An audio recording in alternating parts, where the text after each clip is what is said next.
Another day, another story. In the vast cosmos of our universe, there's a story that has captured the imagination of scientists and researchers around the world. A story that involves a collision of titanic proportions. Today we delve into a groundbreaking theory that has the potential to rewrite the history of our planet.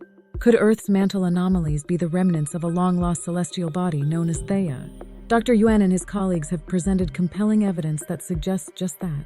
Their research isn't a smoking gun, but it's a theory worth serious consideration. The upper molten layer would have swirled some Theia material into Earth material.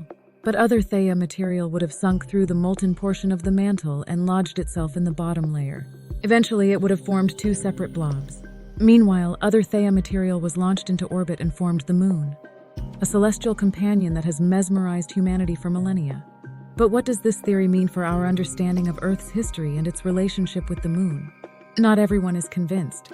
Dr. Maxim Balmer, a geodynamicist, believes that the theory definitely needs to be tested, but he acknowledges that it's an idea worth pursuing. The next step in this scientific journey involves comparing rock samples from Earth's mantle with those from the Moon. Will this comparison provide the missing pieces of the puzzle, or will it lead to even more questions? The formation of our Moon and the mysteries of Earth's mantle are intertwined in this captivating scientific narrative. Join us as we explore this new perspective and the questions it raises about our planet's history. Thanks for watching.